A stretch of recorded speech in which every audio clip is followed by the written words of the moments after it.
ಹಾಸನದಲ್ಲಿ ಸಿದ್ದು ಅಹಿಂದ ಸಮಾವೇಶ, ನಿಖಿಲ್ ಬ್ಲಾಸ್ಟ್ ಆಗಿದ್ದಾರೆ. ಸಿಎಂ ಸಿದ್ದರಾಮಯ್ಯ ವಿರುದ್ಧ ನಿಖಿಲ್ ಕುಮಾರಸ್ವಾಮಿ ಕಿಡಿಕಾರಿದ್ದಾರೆ. ಸಿಎಂ ಕುರ್ಚಿ ಉಳಿಸಿಕೊಳ್ಳುವುದಕ್ಕೆ ಹಾಸನದಲ್ಲಿ ಸಮಾವೇಶ ಮಾಡುತ್ತಿದ್ದಾರೆ. ಸಿದ್ದರಾಮಯ್ಯ ಸರ್ಕಾರದಲ್ಲಿ ವೈಫಲ್ಯಗಳೇ ಎದ್ದು ಕಾಣುತ್ತಿವೆ. ಇನ್ಯಾವ ಪುರುಷಾರ್ಥಕ್ಕೆ ಸಮಾವೇಶ ಎಂದ ನಿಖಿಲ್ ಕುಮಾರಸ್ವಾಮಿ ಕುರ್ಚಿ ಬಲಪಡಿಸಿಕೊಳ್ಳಲು ಹಾಸನದಲ್ಲಿ ಸಮಾವೇಶ ಮಾಡ್ತಿದ್ದಾರೆ. ರಾಷ್ಟ್ರೀಯ ನಾಯಕರ ಗಮನ ಸೆಳೆಯೋಕೆ ಶಕ್ತಿ ಪ್ರದರ್ಶನ ಅಷ್ಟೇ. ಕಾಂಗ್ರೆಸ್ ಸರ್ಕಾರ ಭ್ರಷ್ಟಾಚಾರ ಹಗರಣಗಳಲ್ಲಿಯೇ ಮುಳುಗಿದೆ. ನಮಗೆ ಅನುದಾನ ಇಲ್ಲ ಅಂತ ಕಾಂಗ್ರೆಸ್ ಶಾಸಕರೇ ಹೇಳುತ್ತಿದ್ದಾರೆ. ನಯಾ ಪೈಸೆ ಬಿಡುಗಡೆ ಮಾಡಲು ಈ ಸರ್ಕಾರಕ್ಕೆ ಯೋಗ್ಯತೆ ಇಲ್ಲ. ಹಾಸನದಲ್ಲಿ ಸಮಾವೇಶ ಮಾಡುವುದರಿಂದ ನಮಗೆ ನಷ್ಟವಿಲ್ಲ. ಸಿದ್ದು ಸಮಾವೇಶದಿಂದ ಜೆಡಿಎಸ್ಗೆ ಹಿನ್ನಡೆಯಾಗುವ ಮಾತೇ ಇಲ್ಲ. ಸಮಾವೇಶವನ್ನ ಯಾರು ಎಲ್ಲಿ ಬೇಕಾದರೂ ಮಾಡಬಹುದು. ಇದರಿಂದ ಹಿನ್ನಡೆಯಾಗುವ ಪ್ರಶ್ನೆ ಇಲ್ಲ ಎಂದು ನಿಖಿಲ್ ಕುಮಾರಸ್ವಾಮಿ ಕಿಡಿಕಾರಿದ್ದಾರೆ. ರಾಜ್ಯದಲ್ಲಿ ಚುನಾವಣೆಗೆ 3.5 ವರ್ಷ ಬಾಕಿ ಇದೆ. ಸ್ವಾಭಿಮಾನದ ಸಮಾವೇಶವನ್ನು ಸಿದ್ದರಾಮಯ್ಯನವರು ಯಾವ ಪುರುಷಾರ್ಥಕ್ಕೆ ಮಾಡಿಸುತ್ತಿದ್ದಾರೋ ಗೊತ್ತಿಲ್ಲ. ಸರ್ಕಾರದ ಸಾಧನೆಗಳನ್ನು ರಾಜ್ಯದ ಜನ ಪ್ರಶ್ನಿಸುತ್ತಿದ್ದಾರೆ. ಸರ್ಕಾರದ ವೈಫಲ್ಯಗಳನ್ನು ಮುಚ್ಚಿ ಹಾಕಲು ಅವರು ಸಮಾವೇಶ ಮಾಡುತ್ತಿರಬಹುದು ಎಂದು ಜೆಡಿಎಸ್ ಯುವ ನಾಯಕ ನಿಖಿಲ್ ಕುಮಾರಸ್ವಾಮಿ ಕಿಡಿಕಾರಿದ್ದಾರೆ. ಸಮಾವೇಶದ ಮೂಲಕ ಸಿದ್ದರಾಮಯ್ಯನವರು ಬಿಜೆಪಿ ಮತ್ತು ಜೆಡಿಎಸ್ ಪಕ್ಷಗಳಿಗಿಂತ ಜಾಸ್ತಿ ತಮ್ಮದೇ ಹೈಕಮಾಂಡ್ಗೆ ತಮ್ಮ ಸಾಮರ್ಥ್ಯದ ಸಂದೇಶ ನೀಡಿ ಸಿಎಂ ಕುರ್ಚಿಯನ್ನು ಗಟ್ಟಿ ಮಾಡಿಕೊಳ್ಳುವ ಯೋಚನೆ ಮಾಡಿದ್ದಾರೆ ಎಂದು ಹೇಳಿದರು.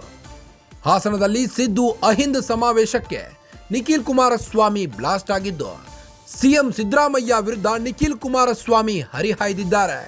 ಸಿಎಂ ಕುರ್ಚಿ ಉಳಿಸಿಕೊಳ್ಳುವುದಕ್ಕೆ ಈ ಒಂದು ಸಮಾವೇಶವೆಂದು ವ್ಯಂಗ್ಯವಾಡಿದ್ದಾರೆ. ಸಿದ್ದರಾಮಯ್ಯ ಸರ್ಕಾರದಲ್ಲಿ ವೈಫಲ್ಯಗಳೇ ಎದ್ದು ಕಾಣುತ್ತಿವೆ. ಇನ್ಯಾವ ಪುರುಷಾರ್ಥಕ್ಕೆ ಸಮಾವೇಶ ಎಂದ ನಿಖಿಲ್ ಕುಮಾರಸ್ವಾಮಿ ಕುರ್ಚಿ ಬಲಪಡಿಸಿಕೊಳ್ಳಲು ಹಾಸನದಲ್ಲಿ ಸಮಾವೇಶ ಮಾಡ್ತಿದ್ದಾರೆ. ರಾಷ್ಟ್ರೀಯ ನಾಯಕರ ಗಮನ ಸೆಳೆಯೋಕೆ ಶಕ್ತಿ ಪ್ರದರ್ಶನ ಅಷ್ಟೇ. ಕಾಂಗ್ರೆಸ್ ಸರ್ಕಾರ ಭ್ರಷ್ಟಾಚಾರದ ಸರ್ಕಾರ, ಹಗರಣಗಳಲ್ಲಿಯೇ ಮುಳುಗಿದೆ. ನಮಗೆ ಅನುದಾನ ಇಲ್ಲ ಅಂತ ಅವರ ನಾಯಕರೇ ಹೇಳುತ್ತಿದ್ದಾರೆ. ನಯಾ ಪೈಸೆ ಬಿಡುಗಡೆ ಮಾಡಲ್ಲ.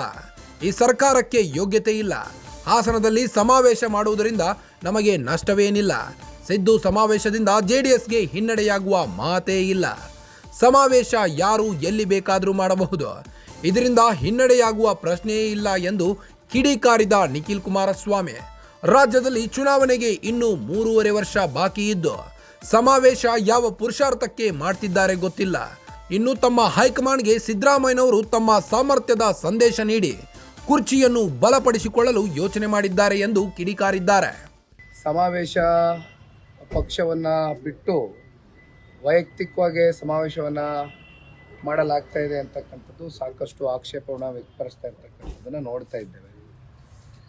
ಹಾಗಾಗಿ ಇವತ್ತು ಬಹುಶಃ ನಮಗೆ ತಿಳಿದ ಮಟ್ಟಕ್ಕೆ ರಾಜ್ಯದ ಮುಖ್ಯಮಂತ್ರಿಗಳು ಅವರ ಕುರ್ಚಿಯನ್ನು ಇನ್ನೂ ಸ್ವಲ್ಪ ಬಲಪಡಿಸ್ಕೊಳ್ಳಿಕ್ಕೋಸ್ಕರ ಇವತ್ತು ಈ ಒಂದು ಶಕ್ತಿ ಪ್ರದರ್ಶನವನ್ನು ನೇರವಾಗಿ ಕಾಂಗ್ರೆಸ್ನ ರಾಷ್ಟ್ರೀಯ ನಾಯಕರ ಗಮನವನ್ನು ಸೆಳೀತಕ್ಕಂಥದ್ದಕ್ಕೆ ಮಾಡ್ತಾ ಇರ್ಬೋದೇನೋ ಅಂತಕ್ಕಂಥದ್ದು ನಮ್ಮ ಅನಿಸಿಕೆ. ಇಲ್ಲಿ JDSಗಾಗಲಿ ಭಾರತೀಯ ಜನತಾ ಪಾರ್ಟಿಗಾಗಲಿ ಈ ಸಮಾವೇಶದ ಮೂಲಕ ಸಂದೇಶವನ್ನು ಕೊಡ್ತಕ್ಕಂಥದ್ದಲ್ಲ.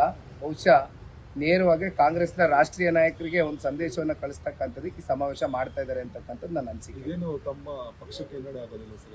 ಹಾಸನದಲ್ಲೇ ಮಾಡ್ತಾ ಇರೋದ್ರಿಂದ ಹಿನ್ನಡೆ ಆಗೋದಿಲ್ಲ. ಈಗ ಸಮಾವೇಶ ಯಾರು ಎಲ್ಲಿ ಬೇಕಾದರೂ ಮಾಡಬಹುದು, ಅವ್ರಿಗೆ ಸ್ವತಂತ್ರರಿದ್ದಾರೆ. ಇದರಿಂದ ಹಿನ್ನಡೆ ಆಗ್ತಕ್ಕಂಥ ಪ್ರಶ್ನೆ ಇಲ್ಲ. ಇನ್ನು ಚುನಾವಣೆ ನಮಗೆ 3.5 ವರ್ಷ ಬಾಕಿ ಇದೆ ಸಮಯಾವಕಾಶ. ಸಮಾವೇಶ ಯಾವ ಒಂದು ಪುರುಷಾರ್ಥಕ್ಕೋಸ್ಕರ ಮಾಡ್ತಾ ಇದ್ದಾರೆ? ಸರ್ಕಾರದ ವೈಫಲ್ಯತೆಗಳನ್ನ ಇಟ್ಕೊಂಡು ಮಾಡ್ತಾ ಇದ್ದಾರಾ? ಸರ್ಕಾರದ ಸಾಧನೆಗಳು ಏನಿದೆ ಅಂತಕ್ಕಂಥದ್ದು ಜನಸಾಮಾನ್ಯರು ಪ್ರಶ್ನೆ ಮಾಡ್ತಾ ಇದ್ದಾರೆ.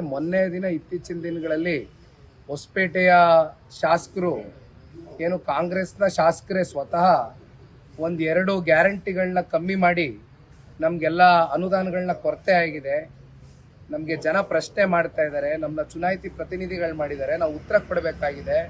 ಅವ್ರು ಕೇಳ್ತಾ ಇರ್ತಕ್ಕಂಥ ಪ್ರಶ್ನೆಗಳಿಗೆ ನಮಗೆ ಉತ್ತರ ಇಲ್ಲ. ನಮಗೆ ₹1 ಅನುದಾನ ಸಿಗ್ತಾ ಇಲ್ಲ. 1.5 ವರ್ಷ 1.25 ವರ್ಷ ಆಗಿದೆ ಆಡಳಿತಕ್ಕೆ ಬಂದು ಕಾಂಗ್ರೆಸ್ ಅಂತ ಪಾಪ ಕಾಂಗ್ರೆಸ್ನ ಶಾಸಕರೇ ಇವತ್ತು ಬಹಿರಂಗವಾಗಿ ಪ್ರತಿಕ್ರಿಯೆಯನ್ನು ಕೊಡ್ತಾ ಇರ್ತಕ್ಕಂಥದ್ದು ನೋಡಿದ್ದೇವೆ. ಅದು ಅವರು ಪ್ರತಿಕ್ರಿಯೆ ಕೊಡ್ತಾ ಇದ್ದಂಗೆ ಸಂಜೆನೂ ನೀವು ಗಮನಿಸಿದ್ರಿ, ಪಾಪ ಯೂಟರ್ನ್ ನೋಡಿಸಿದ್ರು. ಯೂಟ್ರನ್ ಹೊಡಿಸಿದ್ರು. ಇದು ಕಾಂಗ್ರೆಸ್ನ ಶಾಸಕರ ಪರಿಸ್ಥಿತಿಗಳು. ಹಾಗಿದ್ದಾಗ JDS ಮತ್ತು BJP ಶಾಸಕರ ಪರಿಸ್ಥಿತಿಗಳೇನಾಗಿದೆ? ಈ 5 ಗ್ಯಾರಂಟಿಗಳ ಹೆಸರಲ್ಲಿ ಇವತ್ತು ₹1 ಅನುದಾನ ಬಿಡುಗಡೆ ಆಗಿಲ್ಲ. ನಯಾ ಪೈಸಾ ಇವತ್ತು ಕ್ಷೇತ್ರದ ಅಭಿವೃದ್ಧಿಗಳಿಗೆ ಯಾವುದೇ ಸಹಕಾರ ಇವತ್ತು ಈ ಸರ್ಕಾರ ಕೊಡ್ತಾ ಇಲ್ಲ.